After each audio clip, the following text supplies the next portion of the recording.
12 minute हमारे light निकाली है।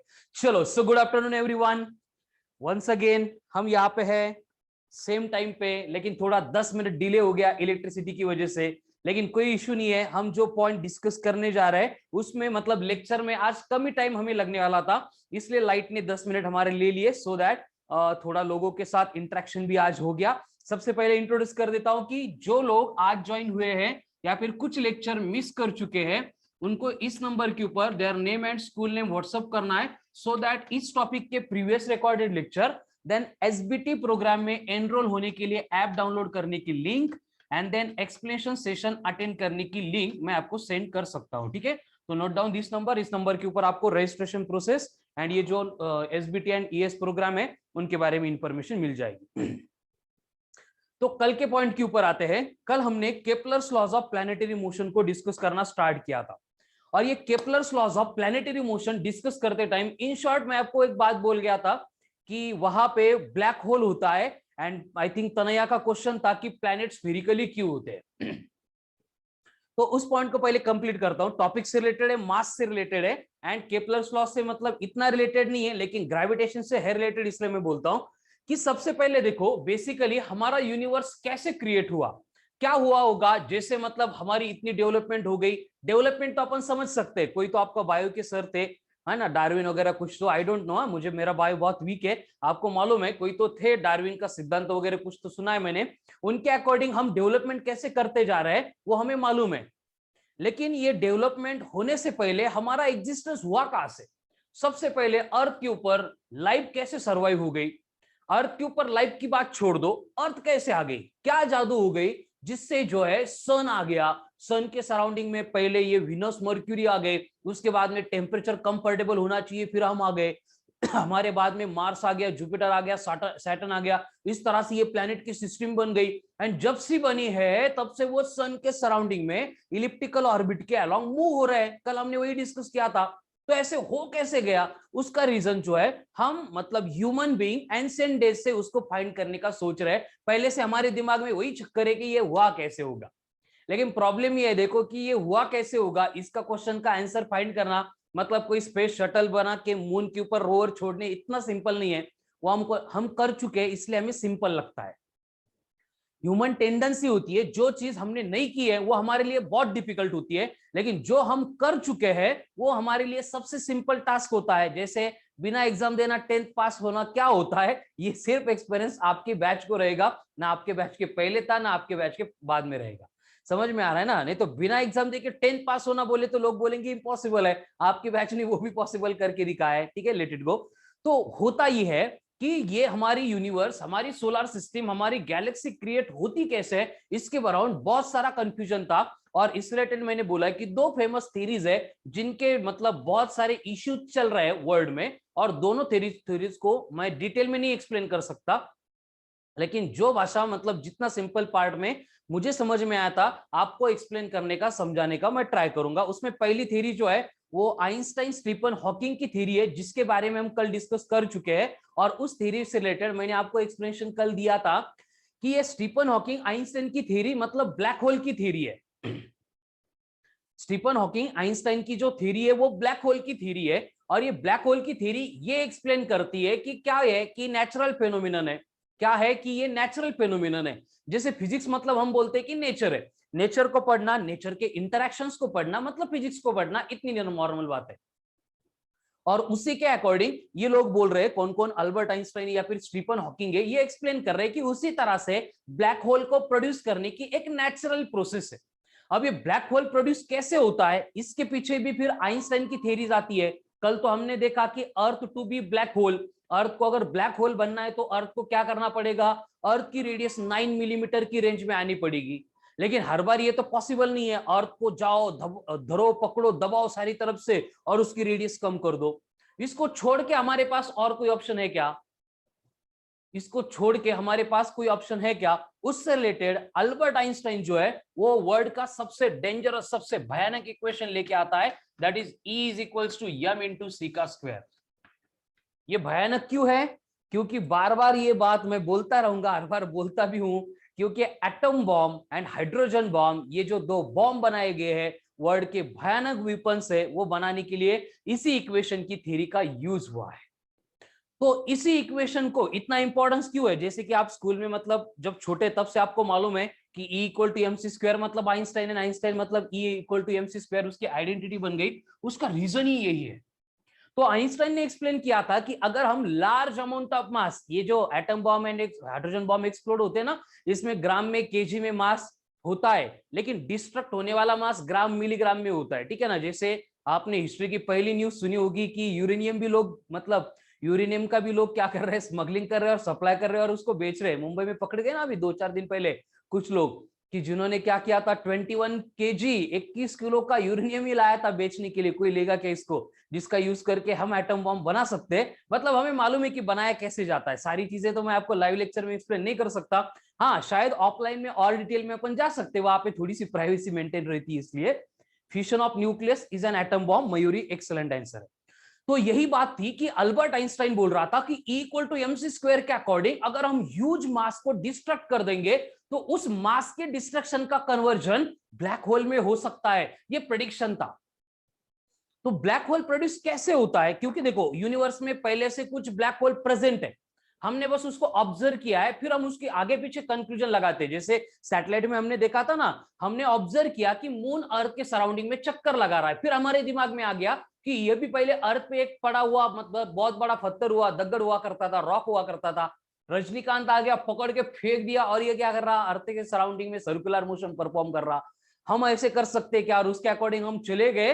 और आज की डेट में मैं आपको आपके ग्रुप पे भी सेंड कर चुका हूं, है ना। स्टपिन डॉट स्पेस पे जाओ, मतलब गूगल पे ये कीवर्ड एंटर करो और इस वेबसाइट पे जाओ, आपको पूरी स्पेस डेब्रिज दिखाई देगी।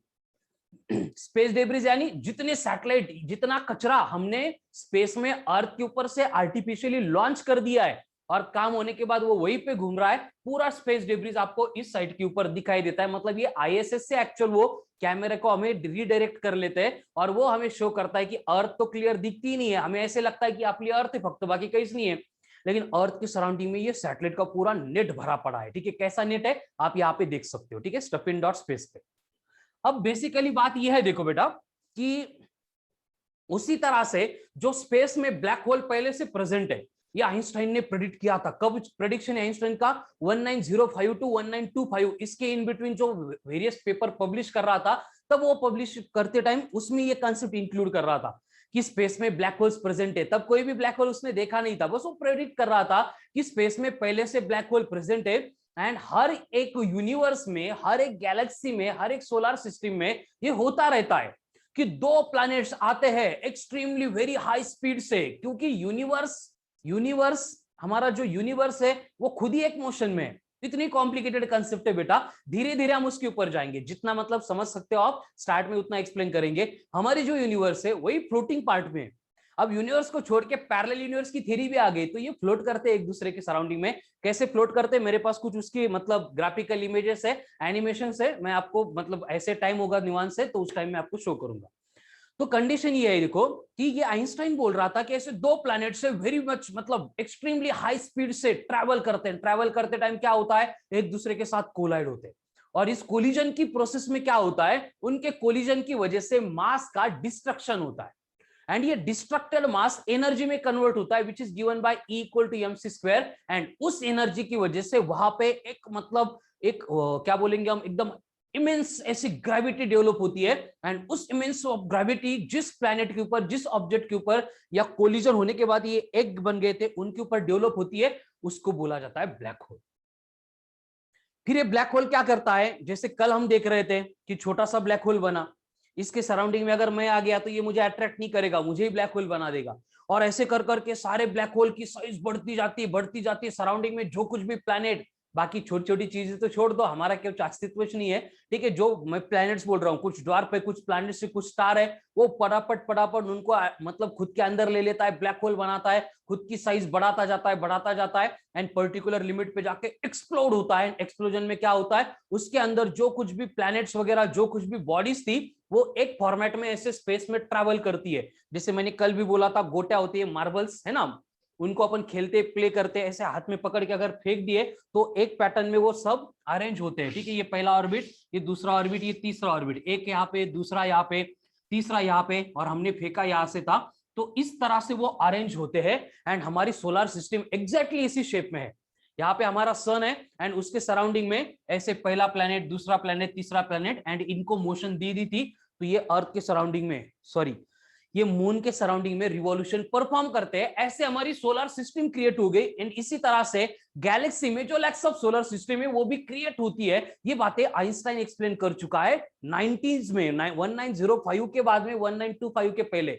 इमेजिन करो तब की केस में हम तो इधर उधर मतलब स्वदेशी की क्रांति कर रहे थे ना, शादी शिकायत नहीं, ये करना नहीं, वो करना नहीं है ना, फ्रीडम फाइट हमारी चल रही थी। उस टाइम पे आइंस्टाइन ये बातें एक्सप्लेन कर रहा है। उसके बाद में क्या हुआ, स्टीफन हॉकिंग आ गया। स्टीफन हॉकिंग कल भी देवेश ने याद करके दिया था मुझे, the brief history of time में उसने वही बात फिर से मतलब दोहरा के मतलब एकदम रिपीट करके वही एक्सप्लेन किया है कि there is no existence of God, God and such things exist ही नहीं करती है, ये बस नेचर है, ये बना है, ये खुद के रूल बनाता है एंड खुद के रूल फॉलो करता है। इसके खुद के रूल्स है, इसके रूल्स ब्रेक करने के लिए वहां पे कुछ भी नहीं है। ठीक है, मैं बाद में बोलता हूँ मैट्रिक्स के बारे में, मैट्रिक्स के ऊपर भी बात करनी मुझे, लेकिन अभी नहीं, ठीक है। तो ये नेचर है, ये खुद के रूल्स खुद बनाता है एंड वो क्या करता है, पूरा आइंस्टाइन की थ्योरी को 100% सपोर्ट करके और थोड़ा सा एक्सटेंड करके एक्सप्लेन करता है कि इसी तरह से हमारा जो यूनिवर्स है वो क्रिएट हुआ है। ये एकदम बेसिक थ्योरी है जिनको बहुत ज्यादा फॉलो करने वाले लोग हैं, क्योंकि आइंस्टाइन मतलब हवा है, स्टीफन हॉकिंग मतलब डबल हवा है, ठीक है। तो उनके मतलब जो कंक्लूजन्स है उससे रिलेटेड बहुत मतलब फॉलोअर्स है, लेकिन उसके अगेंस्ट भी एक थ्योरी है जो बहुत कम लोगों को मालूम है एंड जिसका एक्चुअल में एग्जिस्टेंस है, जो प्रूव हो चुकी है, जिसको बोला जाता है गॉड्स पार्टिकल थ्योरी या फिर Higgs boson theory. God's particle theory या फिर हिग्स बोसॉन थ्योरी। और इस थ्योरी को सबसे पहले प्रपोज किया गया था बाय सत्येंद्रनाथ बोस। 3 बोस ले भरी, एक सुभाष चंद्र बोस फ्रीडम फाइटर, दूसरे जगदीश चंद्र बोस जो बॉटनी पढ़ने वाले, बायोलॉजी पढ़ने वाले, उनको मालूम होगा क्या मतलब कंट्रीब्यूशन है जगदीश चंद्र बोस का। उसके बाद में आते सत्येंद्रनाथ बोस, ये किसी को ज्यादा मालूम नहीं होते, लेकिन सत्येंद्रनाथ बोस क्या थे जस्ट फॉर एग्जांपल बोलता हूं कि 1921 1922 के दरमियान आइंस्टाइन को अगर किसी थ्योरी में कंफ्यूजन होता था तो वो वर्ड के गिने चुने 10-12 लोगों के साथ डिस्कस करने आता था। उसमें से प्राइम इंप्रायोरिटी के ऊपर ये सत्येंद्रनाथ बोस रहते थे, इनके साथ वो डिस्कस करता था। लेकिन ये जो वर्ड के क्रिएट होने की थ्योरी है, इनमें दोनों का कंफ्यूजन था, मतभेद थे। और सत्येंद्रनाथ बोस का बोलना था कि नहीं, हमारा जो यूनिवर्स है that is created and controlled by the God. God है, उसी ने क्रिएट किया है और वो क्रिएट करके छोड़ नहीं दिया है, वो कंट्रोल भी किया है। बस उसने क्या किया है, हर एक बॉडी को रूल बना दिया है, जिसको मैं फिजिक्स पढ़ाते टाइम टेंडेंसी बोलता हूं। समझ में आ रहा है ना, ये दोनों जो थीरीज है उनके अकॉर्डिंग हम फिजिक्स पढ़ते हैं। मैं पहला लेक्चर सबको रिकॉर्डिंग सेंड करते टाइम आपको लेक्चर सेंड करता हूं, पहला लेक्चर जाएंगे किसी भी बैच का, तो उसमें मैं पहले एक्सप्लेन कर देता हूं हमें फिजिक्स पढ़ना मतलब नेचर को पढ़ना है, और नेचर को पढ़ना मतलब नेचर ने जो बनाया है उनकी टेंडेंसी, नेचर के लॉस को पढ़ना। उसी तरह से ये सत्येंद्रनाथ बोस जी का बोलना था कि बेसिकली क्या है, हाँ वही बोल रहा हूं, सत्येंद्रनाथ बोस की थ्योरी बोल रहा हूं कि इनकी थ्योरी एक्सप्लेन करती है कि हाँ, सत्येंद्रनाथ जी की जो थ्योरी है सत्येंद्रनाथ बोस की, वो एक्सप्लेन करती है कि basically world is, universe is created and controlled by the God. और वो कैसे क्रिएट हुआ और कैसे कंट्रोल होता है उसके लिए वो सजेशन लेके आते, जो हमारे तरफ एक बिलीफ होता है ना कि हमारे सराउंडिंग में जो कुछ भी प्रेजेंट है उसमें कुछ ना कुछ मतलब है, अपन म्हणतो ना देवाचा अंश है, भगवान ने बनाया है। ऐसे इस तरह की थ्योरी सत्येंद्रनाथ बोस की थी, लेकिन उनके थ्योरी के ऊपर स्टार्ट में सब लोगों ने मजाक उड़ाया, किसी ने उसके ऊपर ध्यान नहीं दिया था। लेकिन 1964 में Australian scientist doctor Peter Higgs आके उसके ऊपर ऑब्जर्व करते हैं एंड उनको फिर मालूम होता है कि यही तो सच है, सत्येंद्रनाथ बोस बोल रहे वही तो सच है। लेकिन उनके एक्सपेरिमेंट को फिर से वही, क्योंकि स्टीफन हॉकिंग आइंस्टाइन के अपोज वाली थ्योरी थी।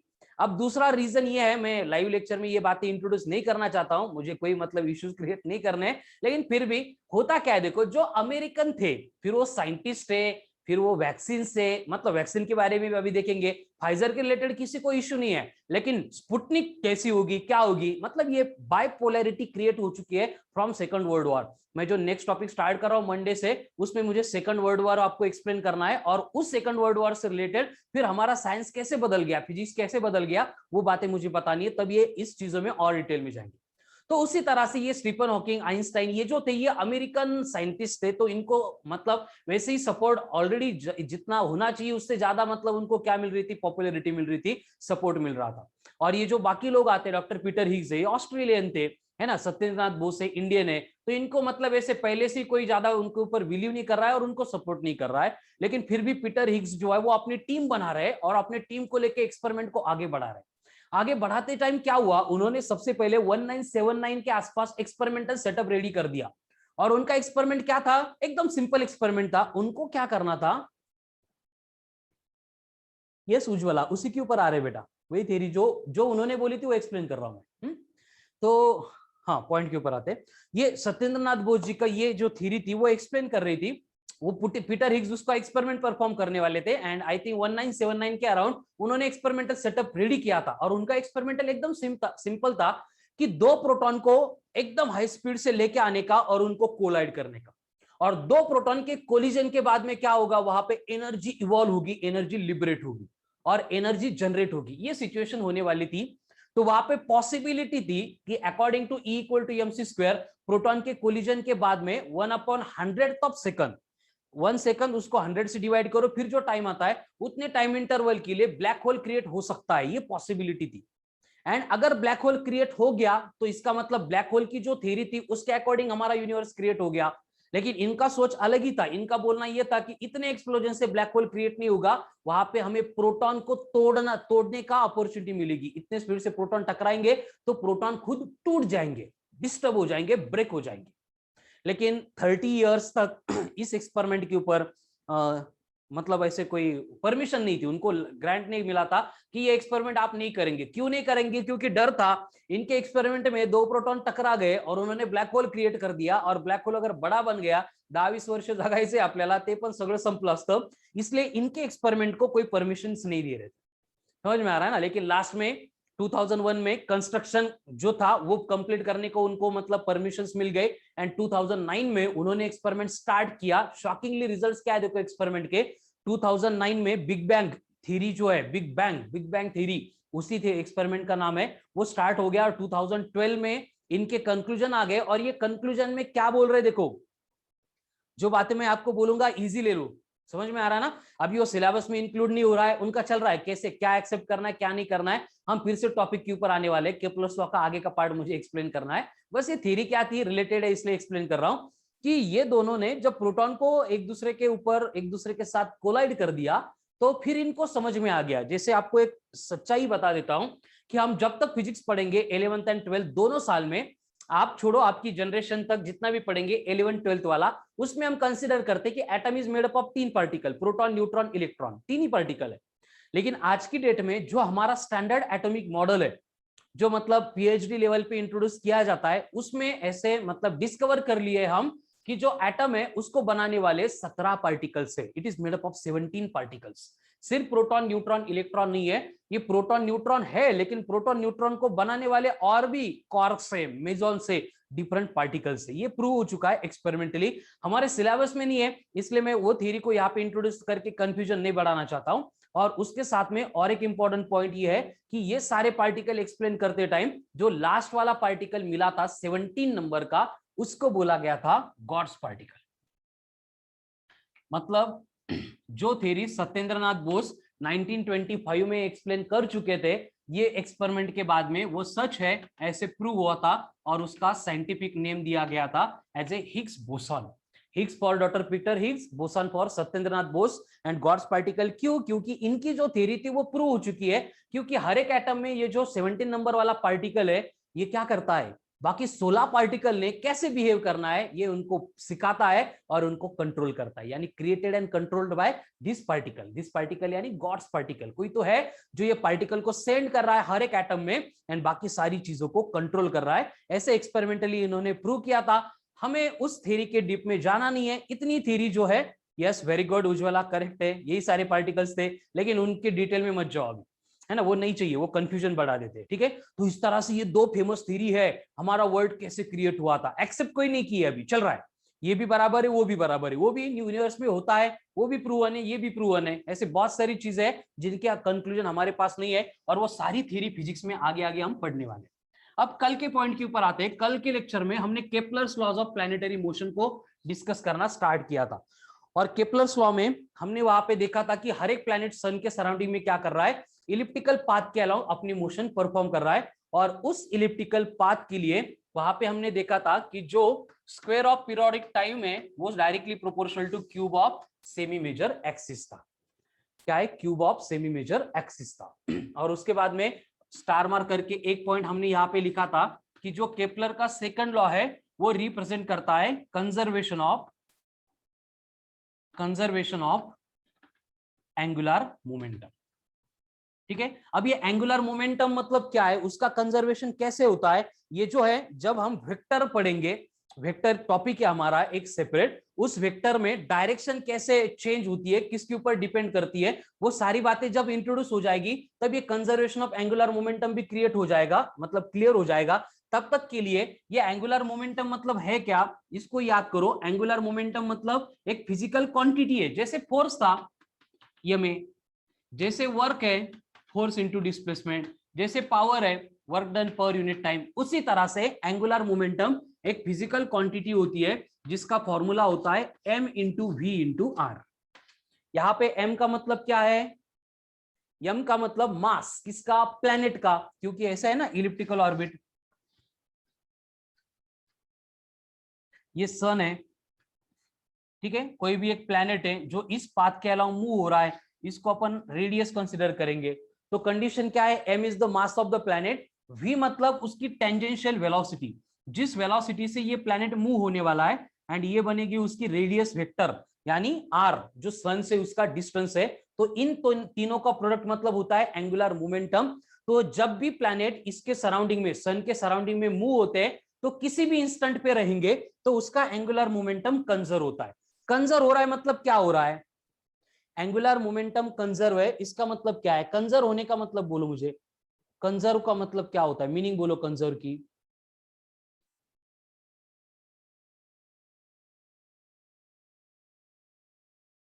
देवेश क्या चाहिए तुम्हें, does not vanish, same, Mayuri correct है। कंजर्व मतलब कांस्टेंट, कंजर्व होना मतलब कांस्टेंट रहना, ठीक है। कनेक्टेड, कनेक्टेड से अच्छा हम उसको बोलेंगे कि जो कांस्टेंट है, जो वैरी नहीं होती है। मतलब होता क्या है, देखो यहाँ पे जब भी प्लैनेट ये सर्कुलर पाथ पे मूव होगा, सर्कुलर नहीं है एक्चुअल में, इलिप्टिकल पाथ पे मूव होगा, ये तो मास है प्लैनेट का, ये मास तो सेम रहेगा, ठीक है। आप क्या करो, मुझे लेक्चर एंड होने से पहले एक क्वेश्चन पूछो कि सर मास सेम होता है, कांस्टेंट होता है, या कोई कंडीशन में मास भी वैरी होता है, मैं लास्ट में बोलूंगा, ठीक है। तनया बस मुझे रिमाइंड कर दो एक बार पहले लेक्चर के एंड में। कंडीशन क्या है, देखो प्लेनेट का मास तो चेंज नहीं होगा, जितना मास है अर्थ का 6 × 10⁻24 है, उसी मास के साथ अर्थ यहाँ पे मूव होने वाली है। अब बात करते हैं v इंटू आर इनके प्रोडक्ट की। v इंटू आर इनका प्रोडक्ट भी क्या होता है, कांस्टेंट होता है। अब ये प्रोडक्ट कैसे कांस्टेंट रहेगा, एकदम सिंपल बात है, देखो कि होगा क्या, जब ये प्लेनेट अर्थ से, सॉरी सन से बहुत ज्यादा डिस्टेंस पे, तो ये एकदम धीरे धीरे धीरे धीरे धीरे आगे जाएगा। और जैसे ये प्लेनेट इस पोजीशन पे, जैसे मैं इसको ए बोलता हूं और इसको बी बोलता हूं, तो कंपेयर करके यहां पे याद रखना है आपको कि ए के ऊपर जो डिस्टेंस है वो r1 है, बी के ऊपर डिस्टेंस है वो r2 है। और यहाँ पे ज्योमेट्री ऑफ फिगर से हम बोल सकते हैं कि r2 अगर r1 से ग्रेटर है, क्योंकि इलिप्टिकल पाथ है तो डिस्टेंस चेंज होने वाला है, अगर ये सर्कल होता तो डिस्टेंस सेम रहता, इलिप्टिकल पाथ है मतलब यहाँ पे डिस्टेंस चेंज होने वाला है। तो यहाँ पे अगर r2 जो है, उल्टा लिख दिया मैंने, r2 जो है r1 से छोटा है, इसका मतलब पॉइंट बी पे जो वेलोसिटी रहेगी वो a से ग्रेटर रहेगी। क्यों, क्योंकि ये इस टाइप के मोशन में हर बार v इंटू आर इनका प्रोडक्ट कांस्टेंट रिक्वायर्ड है, इनका प्रोडक्ट कांस्टेंट ही चाहिए, ठीक है। समझ में आ रहा है कि ये कंजर्वेशन ऑफ एंगुलर मोमेंटम जो हमने लिखा था कल, कि हर एक केस में जब भी प्लैनेट सन के सराउंडिंग में सर्कुलर पाथ पे या फिर इलिप्टिकल पाथ पे मूव होते हैं तो उनके मोशन में ये जो m into V into R है यानी एंगुलर मोमेंटम है, ये कंजर्व होता है, कांस्टेंट होता है। एंड ये कांस्टेंट क्यों होता है उसका डिस्कशन अपन देख रहे हैं कि यहाँ पे ज्योमेट्री ऑफ फिगर से नॉर्मली समझ में आता है कि यहाँ पे R1 इतने डिस्टेंस पे जब प्लैनेट है तो एकदम ये धीरे धीरे धीरे धीरे आगे बढ़ता है, लेकिन जैसे ये सन के क्लोज आता है तो ये एकदम फास्ट चला जाता है यहां से, यानी बी पे वेलोसिटी ए से ज्यादा है। कब? अगर R1 R2 से ज्यादा है तो इसका मतलब इनका जो प्रोडक्ट है V इंटू आर ये हमेशा से कांस्टेंट रहेगा। तो मास भी कांस्टेंट, वीआर भी कांस्टेंट, यानी L इक्वल्स टू mvr को भी क्या होना पड़ेगा, हर बार कांस्टेंट ही होना पड़ेगा। So angular momentum will remains constant. वही ना बेटा? समझा? हाँ ठीक है, यस सर बोला, मयूरी को क्लियर हो गया। हाँ तनया बेटा आपका ये डाउट था 2 दिन से, क्लियर है कि एक बार बोलो? नहीं शुभम, चेंज होता है, वही तो मैं एक्सप्लेन करने वाला हूँ। ओके क्लियर है। तो ये हो गया। तो केपलर्स लॉ में ज्यादा डिटेल में जाना नहीं है, केपलर्स लॉ में वही बस एक theoretical point, angular momentum constant रहता है, एंड दूसरा T square proportional to R cube. और मैं आपको यहाँ पे बता दूं, गुड न्यूज है या फिर बैड न्यूज है, आप कंपेयर करो। यहाँ पे जो हमारा ग्रेविटेशन का सिलेबस है अकॉर्डिंग टू एनसीईआरटी वो कंप्लीट हो गया।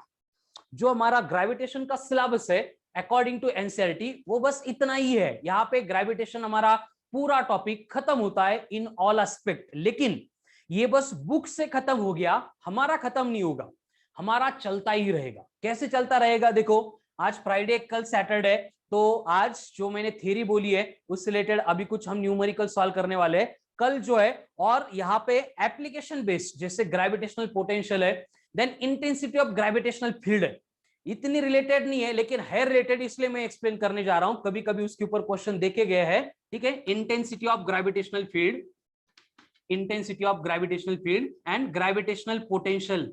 अब पोटेंशियल के बारे में तो पहले से डिस्कस कर चुके हैं, बस इंटेंसिटी के बारे में कुछ डिस्कशन रिक्वायर्ड है, वो कल के लेक्चर में होगा। कुछ न्यूमेरिकल की प्रैक्टिस हम करने वाले हैं, और उसके बाद में आपको मैं बोल दूं कि जो हमारा एसबीटी प्रोग्राम रहेगा, जो हमारा एसबीटी प्रोग्राम रहेगा, उस एसबीटी प्रोग्राम में मंडे से हमारा न्यू टॉपिक शुरू होगा, संडे को यूनिट टेस्ट होगी, वो तो एज पर शेड्यूल्ड है, लेकिन मंडे से जो है हर रोज ग्रेविटेशन के ऊपर 5 क्वेश्चंस रहेंगे, यानी इसको अपन भूलेंगे ही नहीं। मंडे से नया टॉपिक तो शुरू होगा, उसकी एसबीटी अलग से रहेगी, और वो एसबीटी तो रेगुलर चलती रहेगी, लेकिन उसके साथ साइमल्टेनियसली ग्रेविटेशन को हमें भूलना नहीं। कब तक? मरते दम तक, या फिर 2023 तक, जब तक हम एग्जाम को क्रैक नहीं कर पाते तब तक भूलना नहीं है। इसलिए हर रोज एसबीटी में ये 5-5 क्वेश्चन आगे ऐड होते जाएंगे। समझ में आ रहा है ना? ठीक है, इस तरह से ग्रेविटेशन पढ़ना ही पड़ेगा। बस उसमें एक कंडीशन है, जो लोग लेट ज्वाइन हुए हैं कुछ लेक्चर के लिए वो एब्सेंट है, उनकी जो कंसेप्ट में प्रॉब्लम है रिकॉर्डेड लेक्चर सेंड करने के बाद अगर क्लियर नहीं हो रहा है तो उसको अपन थोड़ा सा एक्स्ट्रा टाइम लेके कवर अप करने वाले हैं। सो उसके बारे में निश्चिंत रहो, ठीक है? आपका वो फिर से पार्ट होने ही वाला है। क्लियर है सबको? हाँ मयूरी, वो तो सरप्राइज होगा, ठीक है ना, मंडे को। अब बेसिकली बात ये है, देखो कि ये शेड्यूल हमारा चलता रहेगा, जो हमारा एसबीटी प्रोग्राम है। अभी एक टॉपिक हो गया तो ग्रेविटेशन है, उसके 5 क्वेश्चन डेली। उसके बाद में क्या होगा, नेक्स्ट टॉपिक में जो स्टार्ट करूंगा उसके 5 क्वेश्चंस ऐड हो जाएंगे, मतलब रेगुलर के एसबीटी अलग, ये एसबीटी के 10 क्वेश्चन। जैसे जैसे आपका मतलब मैच्योरिटी बढ़ रही है, आपका स्टेमिना बढ़ रहा है, आपकी क्या बोलेंगे अपन ट्रेनिंग थोड़ी सी डे बाय डे हार्डर होते जाने वाली है। एक दिन आएगा, मैं बोलता हूं ना, अभी जो लोग इस साल की नीट जेईई के एग्जाम देने वाले हैं, they are solving more than 300 questions per day for physics, each day 300 questions per day, और उससे ज्यादा वो सॉल्व कर रहे हैं।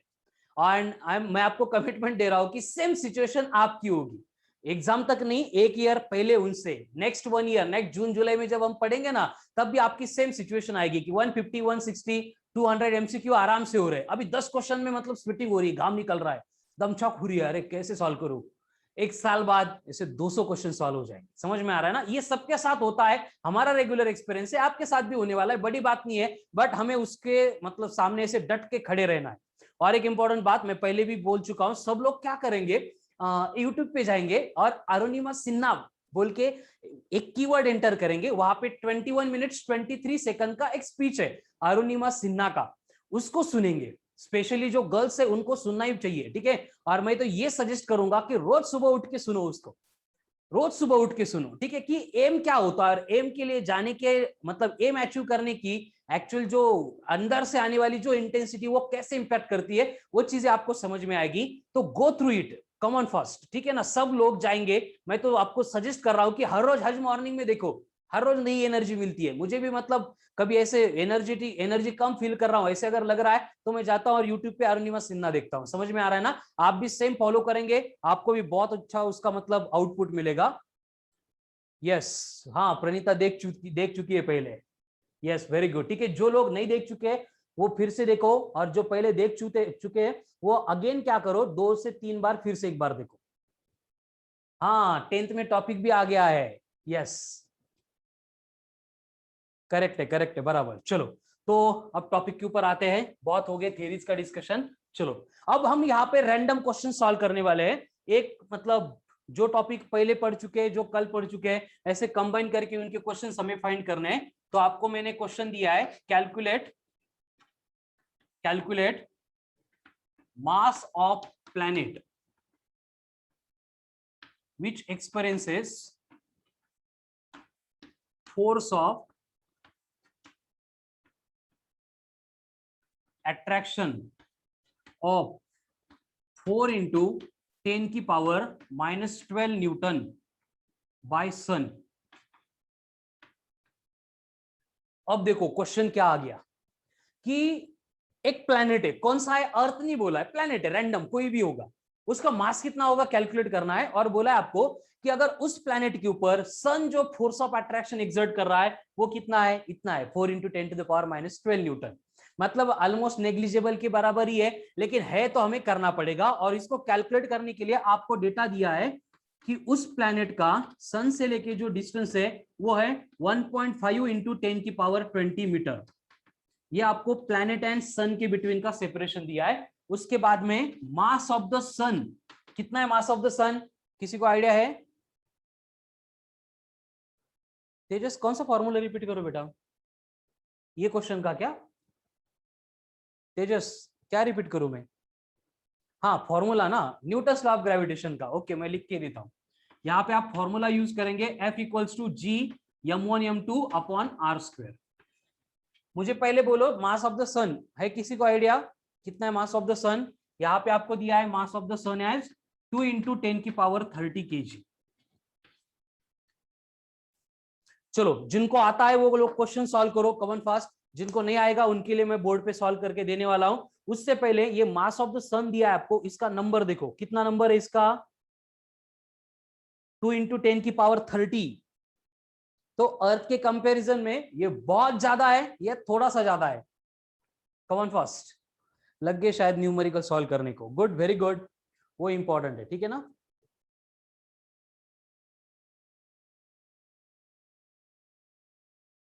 निखिल आंसर दो बेटा। अनिरुद्ध कैलकुलेशन कर, रेगुलर लेक्चर करता नहीं, कुछ नहीं अनिरुद्ध।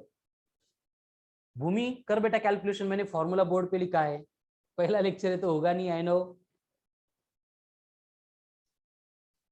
देखो, ये फॉर्मूला है, यहाँ पे वैल्यूज है, ये हमारा फॉर्मूला है, ये हमारा गिवन डेटा है, और ये हम न्यूमेरिकल सॉल्व कर रहे हैं, ठीक है। और इसको सॉल्व करते टाइम आपको ये जी दिया है, कितना है जी, 6.67 into 10 की पावर -11 न्यूटन मीटर स्क्वायर पर केजी का स्क्वायर। ये यूनिवर्सल कांस्टेंट है, जो लोग स्टार्ट से है या फिर स्टार्ट के लेक्चर देख चुके हैं इनको मालूम है, ये यूनिवर्सल कांस्टेंट है, इसकी वैल्यू चेंज नहीं होती है। अब प्लैनेट का मास m1 जो हमें कैलकुलेट करना है, मतलब क्वेश्चन मार्क है। सन का मास दिया है m2, 2 into 10 to the power 30 kg। And आपको दोनों का सेपरेशन दिया है 1.5 into 10 की पावर 20 मीटर। फोर्स भी दिया है, और आपको निकालना क्या है, m1 निकालना है इस फॉर्मूले से, ठीक है। जो बोर्ड पे लिखा है उसका एक स्क्रीनशॉट ले लो, मैं इसको सॉल्व करने जा रहा हूं, तब तक बाकी लोगों के आंसर्स आ जाएंगे।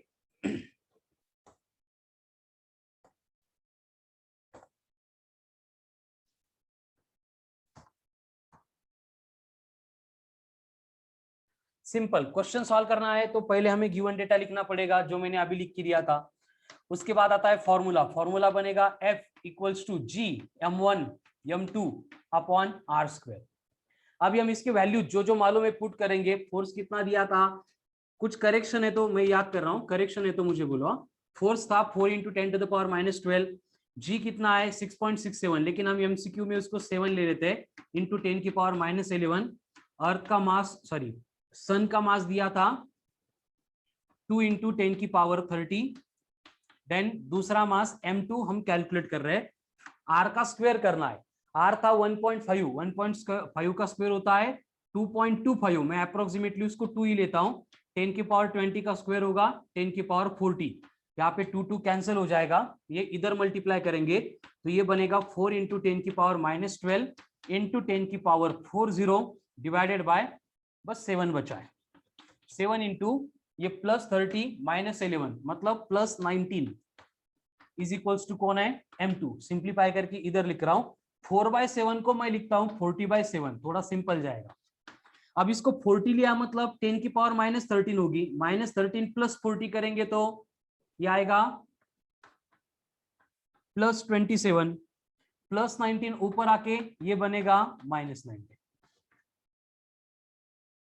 अब 40/7 मतलब 5.56 इंटू 10 की पावर कितना आ रहा है 27 - 19 मतलब 7 + 1 दैट इज 8 kg है क्या इसके आसपास? अश्विनी ओके बोलता हूं। भूमि नॉट गेटिंग, सिंपल कैलकुलेशन किए ना मैंने, मैं डिटेल में स्टेप बाय स्टेप एक्सप्लेन करता हूं। मयूरी का भी गलत हो गया, सृष्टि वेरी गुड, क्लोज था, थोड़ी सी मिस्टेक कर दी शायद।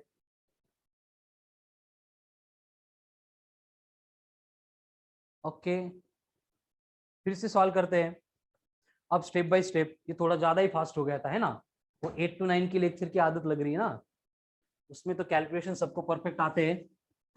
चलो कोई इश्यू नहीं, यहाँ पे भी अपन स्टेप बाय स्टेप करेंगे। क्या होगा, पहले फोर्स आपको ये दिया है 4 इंटू 10⁻12, ये बराबर है क्या, एक बार क्रॉस चेक करो क्योंकि मेरे पास स्क्रीनशॉट नहीं है। फोर्स इतना ही दिया था 4 इंटू 10⁻12, यस और नो मयूरी? यस भूमि करेक्ट है। जी की वैल्यू होती है 6.67 इंटू 10⁻11, लेकिन ये 6.67 कैलकुलेशन में थोड़ा सा टाइम कंज्यूम करता है, तो मैं अप्रोक्सीमेटली उसको 7 लेता हूं, 7 इंटू 10⁻11। अब सन है एक बॉडी, तो सन का मास होगा 2 इंटू 10⁻30, दूसरे बॉडी का मास है वो है m2। अब डिनोमिनेटर में r का स्क्वायर कर रहे हैं, r आपको कितना दिया है 1.5 इंटू 10⁻20 दिया है। अश्विनी इसका स्क्वायर करना है। अब स्क्वायर करने के लिए 1.5 का स्क्वायर कर रहे हैं अपन। अब 1.5 अगर 15 होता तो 15 का स्क्वायर 225 है। अब यहाँ पे एक डिजिट के बाद डेसिमल था, यहाँ पे 2 डिजिट के बाद दे दो, 2.25 को अप्रोक्सीमेटली मैं 2 ही ले रहा हूं। अब बचा क्या 10⁻20 उसका स्क्वायर, लेकिन पावर की पावर का मल्टीप्लीकेशन होता है, वहां पे स्क्वायर थोड़ी होता है, तो इनको मल्टीप्लाई करेंगे तो 20 का डबल बनेगा 40, तो ये बना 2 इंटू 10⁻40। Is that clear? ये 1.5 इंटू 10⁻20 का स्क्वायर। आई थिंक भूमि को और अश्विनी को डाउट था इसमें। यस वेरी गुड, उज्ज्वला का करेक्ट है। भूमि एंड मयूरी क्लियरेंस दे दो। ओके क्लियर है, दोनों को भी क्लियर है।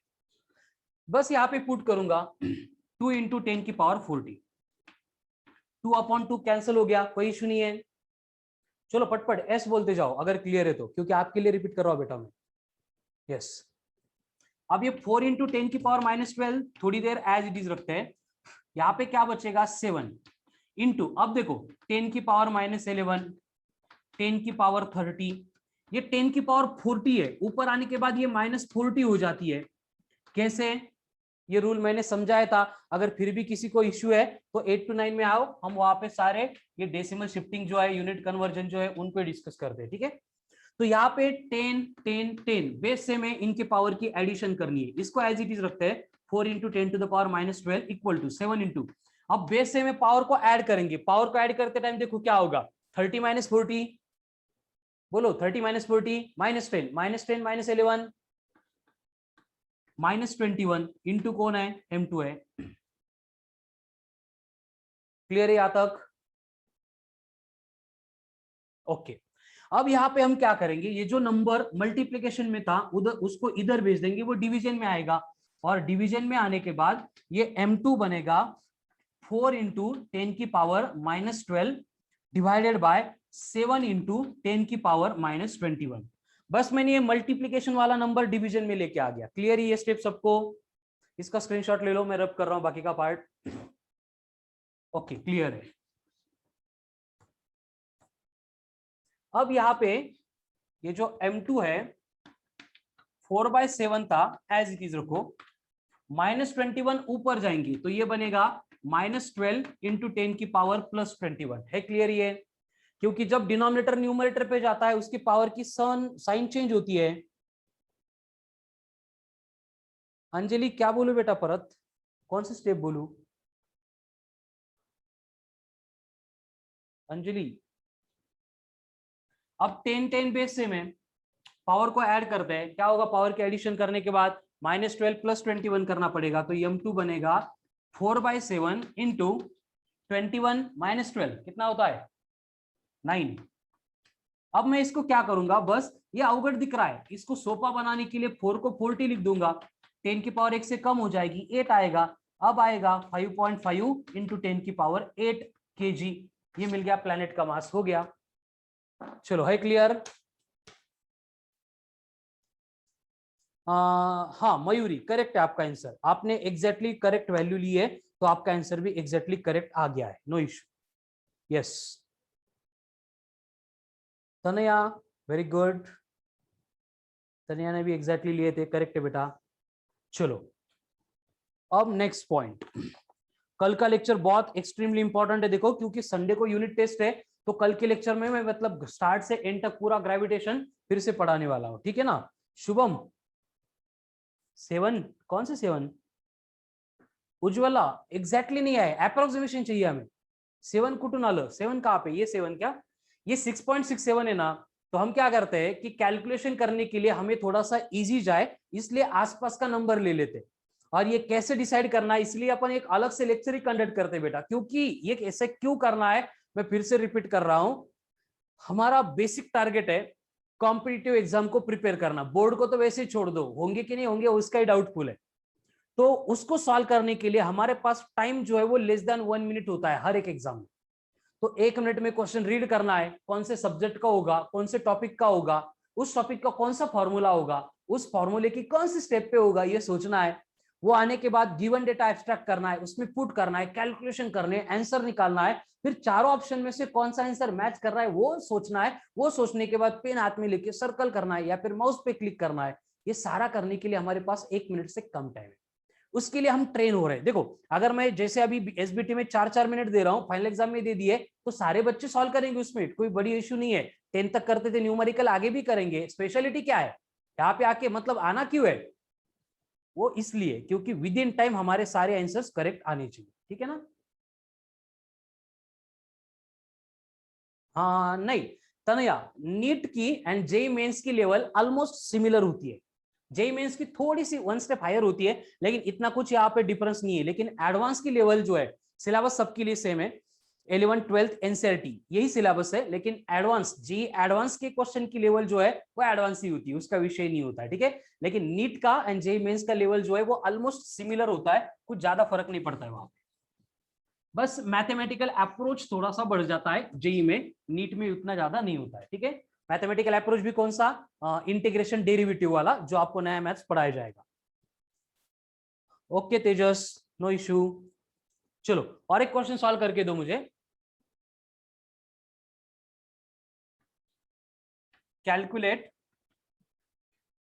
h where weight of the person becomes 1/4 of its weight on surface of earth। अब जो रेगुलर एसबीटी सॉल्व करते हैं, 8 to 9 सेशन अटेंड करते हैं, उनका 1 मिनट में आंसर आ जाएगा। बाकी लोग सोचो कैसे सॉल्व करना है। क्वेश्चन में क्या दिया है कि एक बॉडी है, उसको कितने हाइट पे लेके जाने के बाद उसका वेट 1/4 हो जाएगा, 1/4 हो जाएगा। कम ऑन फास्ट करो ट्राई, चलो चलो करो, गलत होने दो आंसर लेकिन ट्राई करो, कम ऑन फास्ट, कोई इशू नहीं है।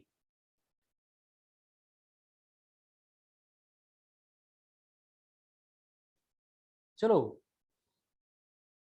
जो स्टार्ट से लेक्चर नहीं कर रहे उनको तो नहीं आएगा बेटा, कोई इशू नहीं है, ठीक है? इसलिए मैं रिकॉर्डिंग सेंड करूंगा, नंबर दिया था मैंने।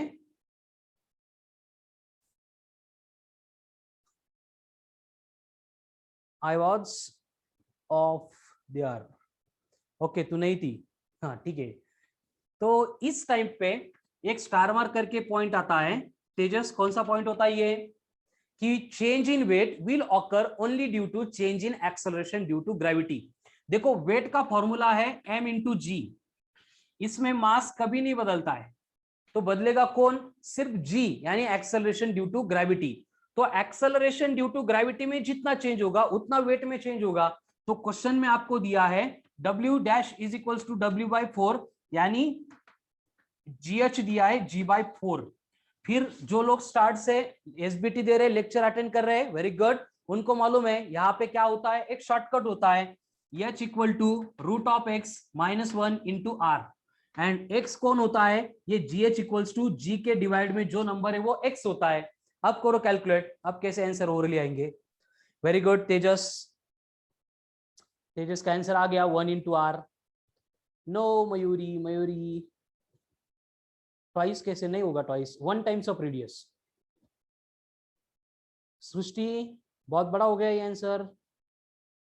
तनया 9.8/4 नहीं ना, ये फॉर्मूला है शॉर्टकट, डायरेक्ट सोचना नहीं है। x कौन? जो g के डिवाइड में कौन है? 4 है। रूट ऑफ 4 2, 2 माइनस 1 1, यानी h इक्वल्स टू बन गया r, यानी कितनी हाइट पे? 6400 किलोमीटर। इतने हाइट पे अगर जाएंगे तो हमारा वेट जो है वो 1/4 हो जाएगा, फिनिश। ठीक है, तो स्टार्ट से बेटा जो लोग पहले लेक्चर में कुछ लेक्चर मिस कर चुके हैं, मैंने सारे शॉर्टकट फॉर्मूले जो है ईच लेक्चर में 1 बाय 1 बहुत ज्यादा वहां पे वर्क करके फोकस करके लिख के दिए हैं। तो go through all the lecture जो आप मिस कर चुके हैं, एंड हर एक लेक्चर की लिंक के लिए इस नंबर पे व्हाट्सएप करो your name and school name, मैं रिकॉर्डिंग सेंड कर देता हूं। ठीक है ना। कल के लेक्चर में मैंने बोला है कि जो संडे को यूनिट टेस्ट होगी वो पूरे टॉपिक के ऊपर है, इसलिए कल के लेक्चर में मैं स्टार्ट से एंड तक ग्रेविटेशन में हमने क्या क्या पढ़ा है पूरी कंसेप्ट को इंट्रोड्यूस करके देने वाला हूं। तो कल का लेक्चर मिस मत करो, वो एक्सट्रीमली इंपॉर्टेंट रहेगा आज के लिए। ठीक है उज्ज्वला, अभी रिकॉर्डेड लेक्चर में से ले लो, ठीक है। सो आज के लिए इतना ही सफिशिएंट है। रिमेनिंग पार्ट कल same time same link continue करते हैं। Thank you, have a nice day. किसी के डाउट है?